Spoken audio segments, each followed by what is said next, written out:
Question number 4 भी इसी pattern का ही स्टूडेंट जो हमने अभी अभी बनाया है, बस थोड़ी सी कंडीशन आपको अलग दे दी गई है।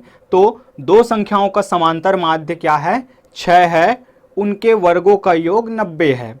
तो संख्याएं ज्ञात कीजिए। बहुत ही सरल क्वेश्चन, आसानी से बन जाएगा और मुझे आशा है कि आप लोग बनाना स्टार्ट भी कर देंगे इस क्वेश्चन को पढ़ते ही। तो चलिए इसका सोल्यूशन देखते हैं कि दोनों संख्याओं का जो समांतर माध्य क्या है वो है 6।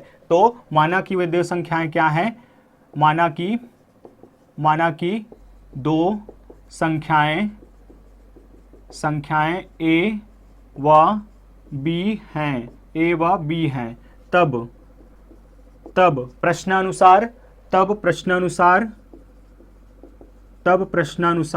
समांतर माध्य, पहली चीज समांतर माध्य बराबर a plus b divided by 2 कितना है, 6 है। a plus b divided by 2 कितना है, 6 है, और ये क्या होता है, समांतर माध्य। तो यहाँ से मैं इक्वेशन बना सकता हूँ a plus b is equal to 12, equation number 1। तथा यहाँ पे दिया गया है कि इन दोनों के वर्गों का जो योग है, कि इन दोनों के, ये दो संख्याओं के जो वर्गों का जो योग है वो कितना आता है, आपका 90 आता है। तो वर्ग का योग कर देते हैं, a का वर्ग धन b का वर्ग, इन दोनों के वर्गों का योग कितना है आपका 90। एक इक्वेशन ये हम बना लेते हैं। अब फिर से वही कहानी, दो इक्वेशन है बनाने के, मेथड आपके पास हैं, किसी भी मेथड से आप बना सकते हैं। मैं क्या करता हूँ, फिर से एक बार इक्वेशन 1 से a का वैल्यू लेके यहाँ पे पुट कर देता हूँ और बड़े ही आसानी से वैल्यू फिर आगे हमारे पास आ जाएगी। तो यहाँ से समीकरण 1 से क्या हो जाएगा, a बराबर 12 माइनस b, तब समीकरण 2 से हम क्या कर सकते हैं, a का मान यहाँ पुट कर देते हैं। तो a का मान जब हम पुट कर देंगे तो क्या हो जाएगा, 12 माइनस बी का स्क्वायर प्लस b का स्क्वायर बराबर 90। आगे सॉल्व करेंगे, a माइनस बी का होल स्क्वायर, फॉर्मूला आपको पता है। तो a का स्क्वायर मीन्स 12 का square minus 2 into a 12 into b के जगह पे b है, प्लस b का स्क्वायर मीन्स b का स्क्वायर, यहाँ पे b के जगह पे b ही है। तो और b का स्क्वायर हमारे साथ चल रहा है 90। यहाँ पे आप फॉर्मूले को यहाँ पे लिखेंगे स्टूडेंट।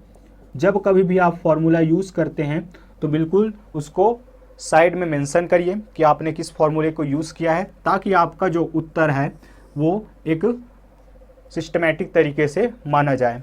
चलिए सॉल्व करते हैं आगे। तो ये हो जाएगा 12 का वर्ग मतलब कि 144 minus 24b plus b square और बी स्क्वायर, तो क्या हो जाएगा 2b square is equal to 90 को इधर लेके आते हैं तो क्या हो जाएगा 144 minus 24b plus 2b square minus 90 is equal to 0। इस तरीके से हमारा क्वाड्रेटिक इक्वेशन अब बन जाएगा 2b स्क्वायर, पहले पावर 2 फिर पावर 1, वेरिएबल के पावर के अनुसार लिखते हैं, आप जानते हैं इसको।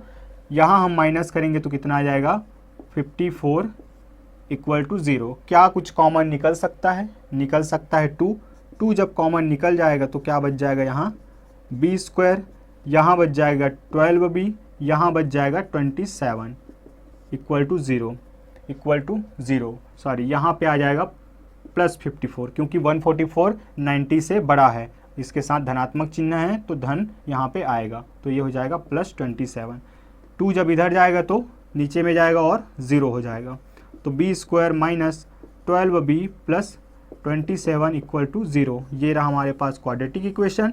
अब इसको सॉल्व करने के फिर से आपके पास मेथड ही मेथड है, चाहे जिससे बनाएं आप, मैं तो बनाऊंगा इसको फैक्टराइजेशन मेथड से। तो गुणनखंडन विधि से क्या हो जाएगा, फिर से मिडिल टर्म को स्प्लिट करेंगे तो क्या मिलेगा हमें मिलेगा b square minus 9b minus 3b, दोनों का एडिशन क्या मिलेगा हमें -12, लेकिन दोनों का जो मल्टीप्लिकेशन है वो मिलता है 27 इक्वल टू 0।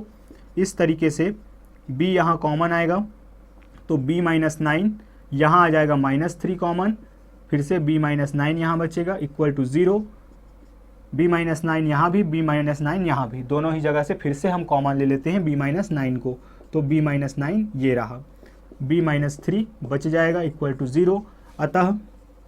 अतः b का मान क्या मिल जाएगा, 9 व 3, b का मान 9 व 3 आया। अब आपको तो दो संख्याएं a और b माने हैं आपने, तो b के मान की जगह पे अब हम b के मान के अलावा क्या ज्ञात करेंगे, हम a के मान को ज्ञात करेंगे। तो किस इक्वेशन से बात कर ले, हम बात कर लेते हैं इक्वेशन नंबर 3 से। चलिए इनसे ज़रा देख लेते हैं कि क्या क्या आने वाला है। a का मान अतः समीकरण 3 से यदि b बराबर क्या होता है, 9 रखता हूँ, तब वहाँ से क्या हो जाएगा, a is equal to 12 minus 9 means 3, तथा b बराबर अगर मैं 3 रखता हूँ तब a बराबर क्या निकल जाएगा, a बराबर निकल जाएगा 9। इस प्रकार वे दो संख्याएं क्या है, 9 व 3 हैं। ये रहे आपके आंसर। बढ़ते हैं स्टूडेंट आगे और देखते हैं हम क्वेश्चन नंबर 5 को, जहां से हमें अब एफी फॉर्म करना है।